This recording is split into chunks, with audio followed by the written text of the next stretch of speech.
Everybody say Hello Kitty. Salut tout le monde, je me lance enfin sur YouTube après tant d'années de réflexion. Ça fait 4 ans. Je me dis Brittane, lance-toi sur YouTube. Je l'avais déjà fait quand j'étais toute petite, mais j'ai supprimé toutes mes vidéos parce que franchement c'était des vidéos d'enfants de 12 ans qui viennent découvrir YouTube. Du coup, je suis enfin là, après tant d'années d'hésitation. Me voilà sur YouTube avec ma première vidéo. Alors déjà premièrement, je vais me présenter et après je parlerai de la vie générale à Paris en tant qu'étudiant. Parce que oui, beaucoup d'étudiants arrivent sur Paris pour les études. Déjà premièrement, je m'appelle Brittane, j'ai 21 ans, bientôt 22. Je suis originaire de Bordeaux à la base, mais je suis venue il y a 1 an et quelques mois.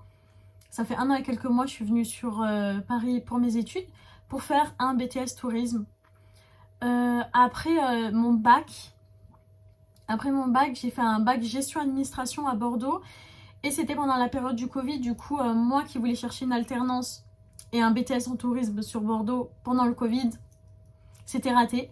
Du coup, j'ai fait 2 ans d'année sabbatique. Ça m'a servi, j'ai gagné de l'argent, j'ai eu plus d'expérience. Du coup, après 2 ans, j'en ai eu un peu marre. Je me suis dit, Brittane, remets-toi dans les études. Ça m'a fait un choc parce que j'ai travaillé pendant 2 ans, j'ai gagné de l'argent pendant 2 ans et je me suis dit, aïe, je vais passer les études, j'aurai pas le même salaire, j'aurai pas le même quotidien, j'aurai des devoirs. Mais je me suis dit, Brittane, t'as rien à perdre, t'es jeune, lance-toi. Du coup, j'ai cherché à Bordeaux, mais c'était un peu trop tard et les écoles ne voulaient pas me prendre. Du coup, il y en a une qui m'a prise sur Paris.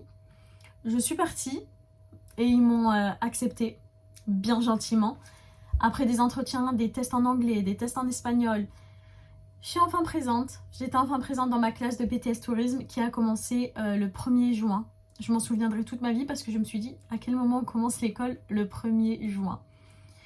Et j'avais 2 semaines pour chercher un appartement. Un appartement sur Paris, c'est compliqué à trouver. En tant qu'étudiant, parce que la plupart, ils veulent 3 bulletins de paye, enfin les derniers, ils veulent que tu aies un salaire très élevé. Du coup, moi, c'était pas mon cas. Du coup, je suis tombée dans une coloc. Une coloc à Noisy-le-Grand. Au début, je ne connaissais pas cette ville. Je ne connais pas Paris de base. Et je me suis dit, bon, une coloc, pourquoi pas. Mais je vous parlerai du sujet de la colocation dans une autre vidéo. Parce que c'est drôle à entendre, mais il y a tellement d'inconvénients dans une coloc où on ne connaît pas les personnes, où tu viens d'arriver, et même une coloc où le propriétaire n'est pas correct dans ses bottes. Ça, j'en parlerai dans une prochaine vidéo qui va être longue. Du coup, là, je vous parle en bref. C'est dans une cité à Noisy-le-Grand. Et là, je vais vous montrer la cité en question. C'était clairement mon bâtiment. À la base, j'avais dit au propriétaire, bonjour, j'espère que ce n'est pas dans une cité, car je ne veux pas être dans une cité. Et lui, il m'a répondu que non, il m'a dit que ce n'était pas une cité, c'était un endroit paisible. Je dis bien paisible, hein. Ce n'est pas un endroit paisible. Si vous connaissez ça, cet endroit, vous savez très bien que ce n'est pas paisible. Et si vous ne la connaissez pas, ce n'est pas paisible. Du coup, bref, j'ai aménagé là. Là, je suis dans une autre, dans une autre colocation. Après 1 an, je suis partie. Mais vraiment, tout ça, ce sera dans un autre sujet. Parlons maintenant de la vie générale sur Paris. Alors, tout ce qui est prix immobilier, prix de magasin, prix de vêtements, prix de bouffe, prix des transports. Entre Bordeaux et Paris, je vois pas trop de la différence. Bordeaux, franchement, c'est 1% plus cher. Paris, c'est 1% plus cher.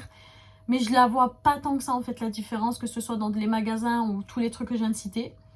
À part, parce qu'après, Bordeaux, c'est une ville bourgeoise, je le répète. Mais peut-être dans certaines villes comme Montpellier, Avignon, Lyon, Nantes, ça peut être moins cher. Mais moi, j'ai pas vu de grand écart. Ensuite, les transports parisiens. Et si on parlait de ça, alors moi, quand je suis arrivée sur Paris et que j'ai pris les transports pour la première fois de ma vie, je me suis perdue. C'était exactement à Châtelet. J'étais là, je savais pas où je devais le prendre, j'étais perdue, je comprenais pas le GPS. Je me suis posée auprès d'un petit truc et je regardais autour de moi. Je ne savais pas où c'était et j'étais tellement impressionnée par le monde et par la grandeur de Châtelet. Genre, je n'en reviens pas. Mais qu'est-ce qu'il faut savoir quand vous venez à Paris faire les études? Soyez prêts avec le monde. Si vous aimez le monde, si vous aimez plein de problèmes de transport, venez Paris, on vous accueille mais à bras tout ouverts. Mais vraiment, les transports sont sales en plus, ils puent. Il y a souvent des retardataires de trucs pour problèmes techniques. On paye un abonnement pour rien. Clairement, on paye un bras pour un abonnement pour que chaque matin, il y a un problème sur la ligne. Alors ça, c'est le plus gros inconvénient de Paris. Les problèmes de transport. Tu payes un bras ton abonnement pour les problèmes de transport sont tout le temps là. Que ce soit malaise, accident grave de personne, problème technique, bagage oublié, même pour n'importe quelle raison, il y aura toujours un problème. Mais c'est pas grave, on kiffe, il y a des transports tard le soir, ça nous permet d'aller boire des petits verres en terrasse. Ensuite, je peux vous parler de la grandeur de Paris. Alors là, j'étais époustouflée par la grandeur de Paris. Genre, incroyable! Et c'est super grand. Il y a beaucoup de choses à faire sur Paris en tant qu'étudiant. Et il y a beaucoup de prix qui sont accessibles aussi aux étudiants. Déjà, les musées, moins de 26, c'est gratuit, mais ça, c'est partout, je pense, dans les autres villes. Ensuite, quand tu es étudiant, c'est moins cher ou autre. Il y a beaucoup d'activités comme, par exemple, l'atelier de lumière. L'atelier de lumière, il n'y en a pas dans les autres villes, il n'y en a que à Paris. Que ce soit n'importe quoi, il y a plus d'activités à faire sur Paris, sachez-le. Paris, c'est vraiment une ville pour les jeunes. Moi, je le dis clairement, mais une ville clairement pour les jeunes. Avec des activités tout le temps, des bars ouverts tard le soir.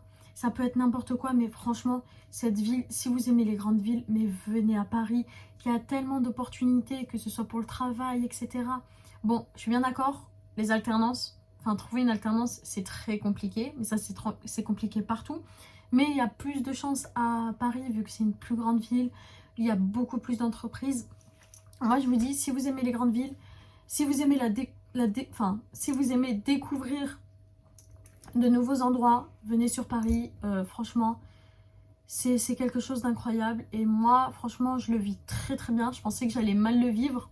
J'allais mal le vivre, l'effet que je suis dans une grande ville. Mais franchement, je le vis plutôt bien. Genre, ça m'a ouvert tellement de portes, comme mes stages au musée Grévin. Mais faire un stage au musée Grévin, c'était incroyable. Et ça, c'est pas n'importe où tu vas le faire, à part à Londres avec Madame Tussaud.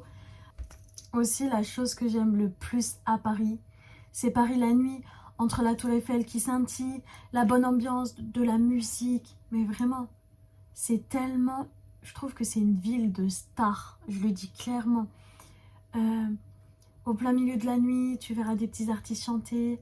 La Tour Eiffel, mais la Tour Eiffel que tu prends la nuit dans le métro 6, mais c'est magnifique. Ensuite, j'avais parlé des transports qui étaient sales, mais j'ai parlé que des inconvénients des transports. Je reviens sur mes mots d'avant.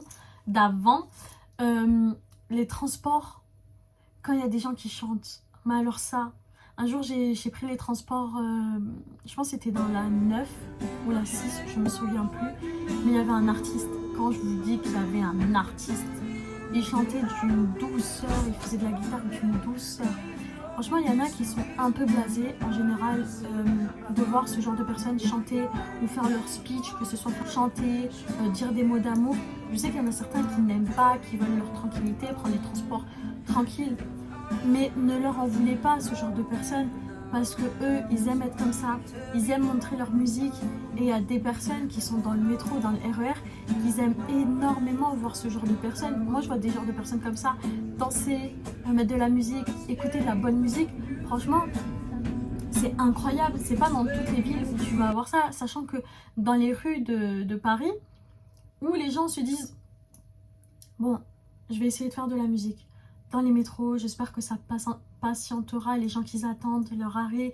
Ou bref, n'en voulez pas à ce genre de personnes parce que ils veulent juste bien faire. Et même les regards méchants, les insultes, ils en ont pas besoin.